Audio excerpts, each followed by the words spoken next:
Hey friends, our Greatest Hits collection continues with Rob Klein's appearance from August 2022. Rob shared key findings from his firm's omnibus research report that illustrated how consumers are thinking differently about healthcare and how it impacts everything from attention spans to brand recall. These insights continue to shape service design today, so anyone who's championing consumer experience will want to pay attention. The flow, the flow, the flow. All right, let's get into the flow, everybody. Give it up for Rob Klein. Rob is a founder and CEO at Klein & Partners. I want to welcome you to the Healthcare Wrap. Rob, how are you doing? Wonderful, Jared. Thanks for having me. And where does this podcast find you? What area of the country are you based in? I am outside of Chicago, muggy, rainy Chicago. As opposed to fully windy and snowy Chicago. So this is a summertime Chicago. Absolutely. Very nice. Rob, tell us more about Klein & Partners, and what else did I miss in your bio that you'd like our listeners to know about you and your background? Well, Jared, Klein & Partners, really, our mission is to help our clients find their brand's voice. So we do a lot of brand equity measurement and advertising testing and tracking work and service line development and work like that. All of our clients are hospitals and health systems of all shapes and sizes across the country. And you've been doing this for a little while, haven't you? Well, I'd say 40 years, but that's I will say 40 years. So, yeah, quite a long time. I've got to ask if there's any time since you've been at this that you can recall that has as much going on, types of news and announcements that we keep hearing about the industry. Has there ever been a time that you can recall that's as busy in healthcare and has as much disruption happening? Is there any time like that you can recall other than what's happening right now? Oh, absolutely not. In fact, I just read an article where they said that we are going to face more disruption in healthcare in the coming year than we have in the past 10 or 15 years. And so we have to brace ourselves. It's a new world, and it is not for the faint of heart. Isn't that the truth? I don't know if it ever has been, and today it's more true than ever. You got to have your wits about you. You got to recognize how quickly things are going to change. And I think that's a great way to bring up our main focus today, Rob, which is your newest omnibus report, which tells us a lot about how consumers feel about healthcare. How are they seeking it? What are their behaviors? What has changed? It sounds like there have been some kind of key findings in this. You mentioned to me it's hot off the press. These are brand new. You shared some of the highlights of it at HMPS recently, and now the full report is coming out. And what would be a good entry point or starting point to share here? You want to tell us a little bit about the background, about how do you get this research? How do you conduct the report? And then maybe we can go from there. Wonderful. Thanks. Happy to. So I think kind of to set the stage for this study is, as we talk, you'll learn that I have a lot of Robisms. And so one of the ones I'm using now is retail has learned healthcare faster than healthcare has learned retail. And so disruption is happening to us in many ways, not by us. And so we have to react to these changing conditions, not only from consumer expectations, but what's going on all around us from other industries that are getting involved in healthcare. And so that, and you throw in COVID just to make things even more complicated. So I recently conducted a large-scale online quantitative survey among consumers. We talked to 1,000 consumers. I partnered with our friends at Core Health, which is a large healthcare advertising agency that I work with quite a bit and share many clients with. And so we partnered together because we wanted to do a larger scale study to really understand how are consumer dynamics and expectations changing, and what does that mean for us as healthcare marketers? And so we fielded it earlier this year, and as I said, we talked to 1,000 heads of household who are healthcare decision makers. So let me just, if I may, Jared, let me just dive in and share some of the key findings. Here's the most important thing to set the stage, because everything will flow from that, and that's COVID brain is real. Now, I'm using COVID brain from a marketer's point of view, not a clinical. So I haven't done any clinical research, even though we've all read the research that there is a physiological change that's happening to cognitive processing that researchers have studied. I'm coming at it more from a how are consumers thinking about brands or not because of COVID. And so what we found is that COVID brain really is impacting cognitive processing in terms of people's memory, attention span, patience, and brand linkage. So people are struggling to remember simple things, especially millennials. I think that's an important point too, is millennials seem to really be getting hit the hardest in terms of how they're thinking and remembering and what they're doing about things.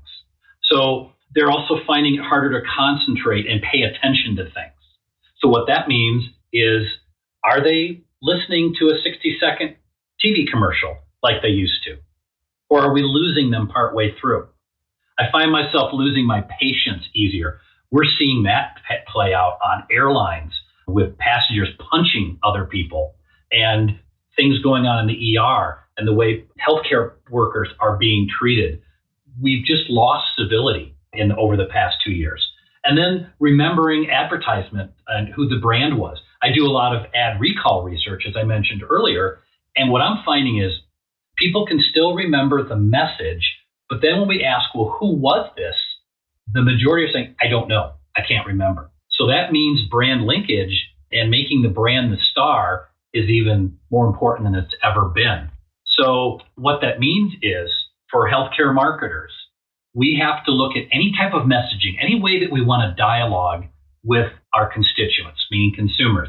Our messaging, whether it comes in the form of traditional advertising, digital advertising, any type of personal dialogue, website development, I'll talk about that and call that out a little in just a few minutes. But that messaging has to be simple, engaging, or catchy, repetitive, and the brand has to be the star. So let me unpack that a bit. So simple. The days of, and I've had clients say this to me when they're working on print ads, oh, if we've got white space, let's fill in another message there. The days of packing on messages are over. Simple is the name of the game. That means only trying to say one thing to them. It has to be engaging or catching. If someone's looking at or reading your ads or listening to your ads and there's nothing to engage them, they're gone because their attention span is only a few seconds now. So if we're not bringing them in right away, if we want a 30-second lead up to get to the payoff, they won't be there when we get to the payoff. And it has to be repetitive. I mean, that's been an old standing adage for advertising, but more so than ever, we have to have frequency of exposure. And then the brand is the star. We can't be afraid to put the name of the brand. If it's a TV ad, that name should be there the entire time. If it's a radio ad, it needs to be said repetitively. If it's a print ad, the logo needs to be larger. It can't get lost in the corner because people are not connecting the brand like they were just 5-6 years ago. No one is rushing home to watch the next health insurance commercial. And they're certainly not rushing home to see the next healthcare ad. So we're dealing with a passive audience that's not tuned into us all the time. They've got life to live. So we have, as marketers, have to do a much better job of saying things that get their attention. How that impacts website. I do a lot of website research as well. And what we're finding is it's impacting website design. Consumers that are visiting websites, they need websites that are simple and have white space and don't cram 50 million different things above the fold. And they want to be engaged and they want things to be easy to find. And so how we design websites has to fundamentally change because our websites are complicated. We have a lot of things we're trying to get across. We have lots of different types of visitors. We have to be sensitive to the fact that they're cognitively challenged. And if it's their first time on a healthcare website, they're getting lost easier. So the use of chatbots or having live chat so that they can learn and get help if they get stuck. That, as I say to our clients, the website experience is becoming synchronous. It's no longer asynchronous. And that means, is your website built for the speed of now? Are you able to dialogue with people now, not in a delayed fashion? That might have been okay a few years ago, but with today's consumer, it's got to happen now. So with that, my next Robism, I promised you several, and my next one is time is the new currency. And You can always make more money, but you can't make more time. We have all lost 2 years of our life with COVID. And so the patience of consumers to wait an hour or two in the physician's office because you're running behind, they have no patience for that anymore. They want online scheduling. They want to be told when you're ready to see them. Don't make them leave their home until you're ready to see them, or text them when you're ready so they're not waiting. So consumers want to be able to access healthcare when they want it, where they want it, how they want it, and with whom. So it's got to be on their time, no longer our time. So I will take a breath here and let you kind of ask me some other questions, but that's the real big takeaways that are setting the stage for this is the new consumer and how they think and how we have to respond. Well, this is really insightful because it plays along a trend that I've been watching for a while now, which is for marketers to be the best at what they're doing. They need to understand consumers better. Then they need to engage with consumers better and then design and build a better experience. And this matches up with that line of thinking because I feel like historically, I think it's safe to say that prioritizing a consumer experience hasn't always been at the top of the list of marketers' responsibilities, let alone, their capabilities. And this is what we're seeing is that this can be a competitive advantage if we acknowledge some of the things you just shared of what consumers really do want. And it sounds like this was accelerating this trend that was happening prior to COVID. But now we really are, as consumers, looking at the experience that happens with healthcare. We are not looking at it as differently as we used to. Are we accepting the fact that it's so hard to engage with my provider when it's so easy to do everything else in my life? The answer is no. And so it's going to become more and more of an advantage or a disadvantage for marketing teams to recognize that. If I could, it brought to mind when you were talking about what consumers were focusing on in a marketing message for a healthcare organization, it brought to mind something that was kind of on the other side of the aisle, which was something in the press release from Amazon, who, as we all know, just acquired One Medical. In the press release announcing that piece of news, there was a quote from Neil Lindsay. He's the SVP of Amazon Health Services. And I wonder if I could just read a couple sentences of this to you and get your take on, is this accurate? Is this what consumers feel right now? This is what he said. He said, booking an appointment, waiting weeks or even months to be seen, taking time off work, driving to a clinic, finding a parking spot, waiting in the waiting room, then the exam room for what's too often a rushed few minutes with a doctor, then making another trip to the pharmacy. That's how he described the healthcare experience right now. And he said, Amazon, in their case, they see a lot of opportunity to both improve the quality of the experience and give people back valuable time in their days.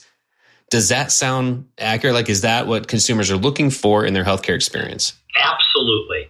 As I said, time is the new currency. And so we have spent 100 years designing delivery that's convenient for us. It reminds me, in the early 80s, I was in banking. And remember the term banker's hours? That was a negative connotation because it meant, you don't work very hard. You've got banker's hours. Well, banker's hours are gone. Now, we could almost insert healthcare hours, meaning we build hours that are convenient for us. Consumers are no longer going to accept that. Let me tell you something I don't hear a lot of people talk about, but there is something COVID caused a change, and we actually did it to ourselves. During COVID, we ramped up virtual visits almost overnight. For a year, I've been doing virtual visit research for more than 10 years, and I couldn't get clients to recognize how important it really was. They were dragging their feet like a kindergartner that doesn't want to go to school. And now, during COVID, we went from 0 to 100 overnight. What we did, the unintended consequence, we just showed America, push come to shove, we as an industry can innovate, which is wonderful. We're patting ourselves on the back of how great a job we did. We're not thinking that and realizing that the consumer is saying, well, you just innovated overnight, and now you're telling me I can't get an online appointment. You're telling me that you still screw up with billing or you can't give me upfront pricing. No. You've told me you can innovate. You showed me you can innovate. So I'm not going to take no for an answer. So we've created our own hurdle that we have to keep jumping over. That's what I find fascinating that I'm not hearing enough people talking about. I think that's a really good point. And to think that that was an unintended consequence, I've seen that as well. And to recognize that that is a contributor to consumers changing expectations, I think is just really important for us to realize. And it leads me to think about any other unintended consequences, as well as the fact that the bar is still pretty low here. I think like the good news of all this is the opportunity is there for everybody. I mean, it's always been there, just as it's always been, but that bar is still pretty low. It's not like you have to have a perfectly Amazon level experience in all aspects of everything related to your care. If even just a little bit of that is improved, you're going to have a better experience. You're going to recognize, hopefully, and associate that with the brand of the healthcare organization that you're engaging with. I feel like there's more opportunity than ever. And if all this does is help us build the case for focusing on and giving more priority to consumer initiatives, then that could be a good consequence. It's creating a new dialogue that I likewise did not hear happening a few years ago, let alone, right when COVID was happening. Yeah, I agree with you about the bar is lower. In fact, I'm chuckling here because it reminds me of that old Saturday Night Live skit about lowered expectations, a dating site. And people have lowered expectations for healthcare. Even though they're coming up, it's not a big hurdle to jump over. And we no longer have excuses to say, oh, that's too hard. You don't know what it's like to have to do scheduling or to do pricing. Consumers are like, talk to the hand. I don't want to hear it anymore. And I'll tell you, that leads me, my other big aha from this is what I call the trouble bookend children. And that's upfront pricing and back-end billing. In fact, I was doing billing research before COVID hit, and it's only gotten tougher since then. No matter what journey mapping you do, no matter how you create the most amazing experience for a patient, you can absolutely blow it and undo all of that brand goodwill by having a bad billing experience.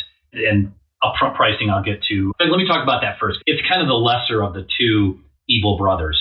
But consumers don't understand why we can't tell them how much something is going to cost.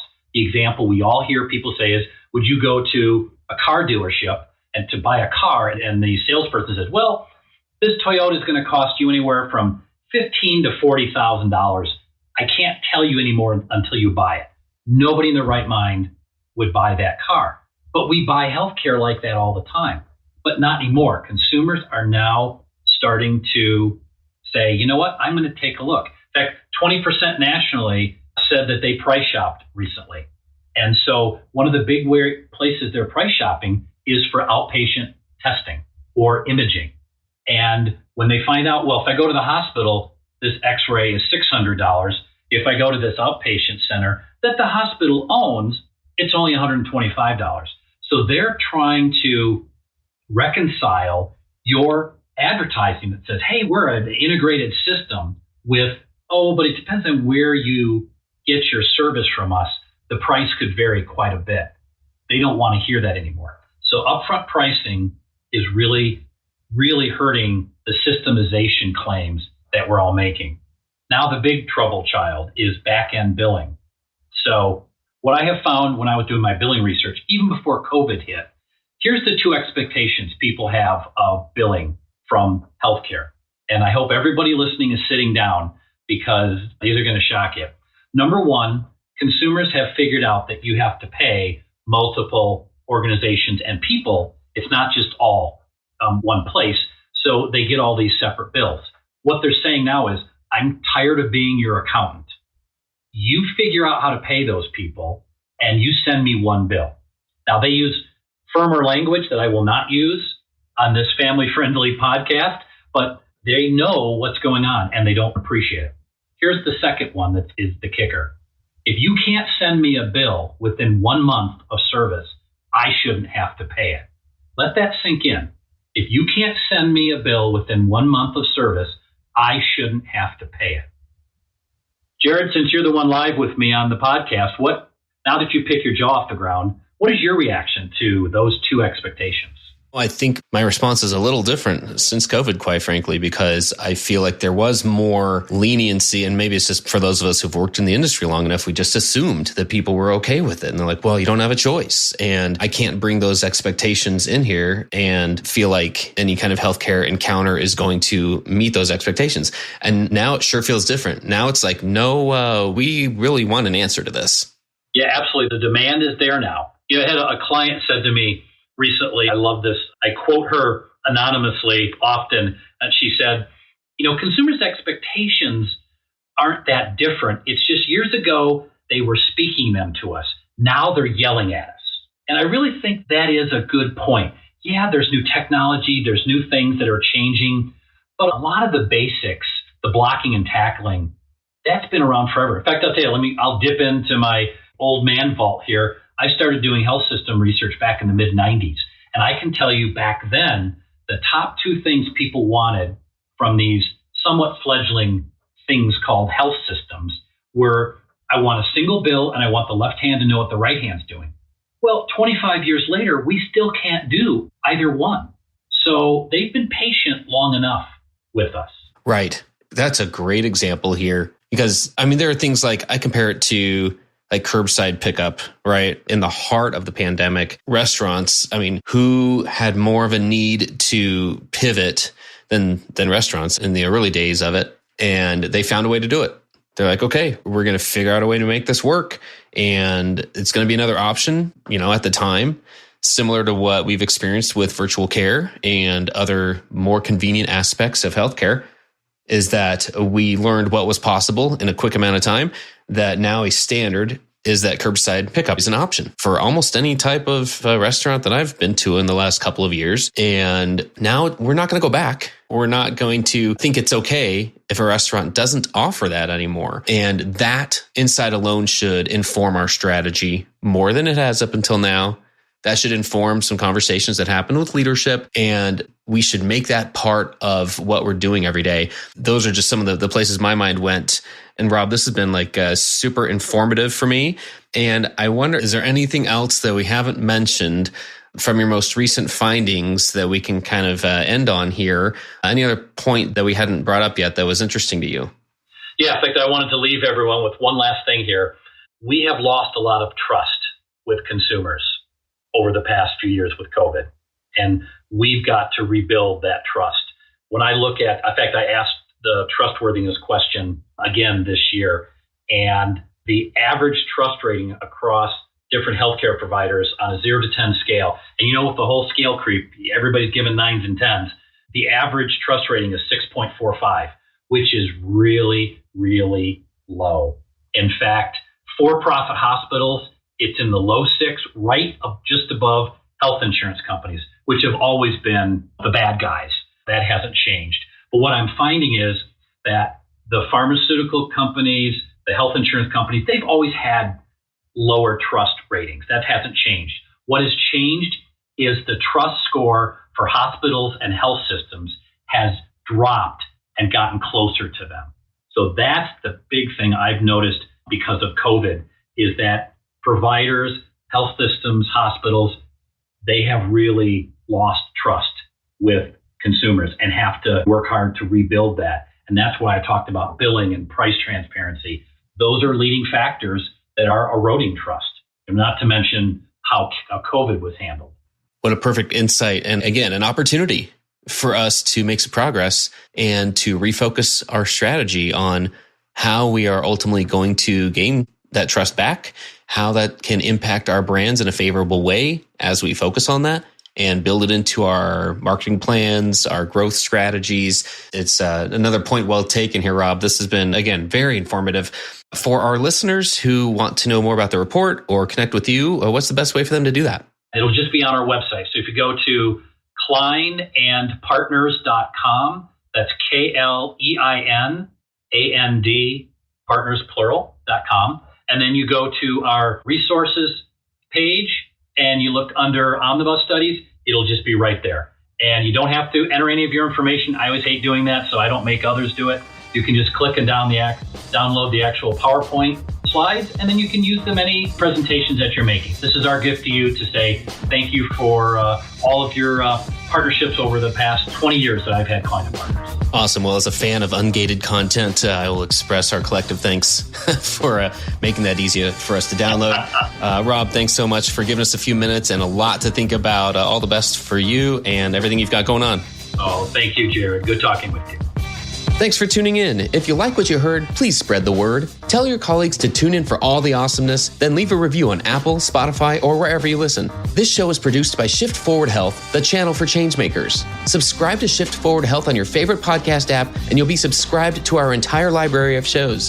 See our full lineup at shiftforwardhealth.com. One subscription, all the podcasts you need, and it's all for free. And remember, we might have a lot of work to do in healthcare, but we'll get there faster together. Thanks again.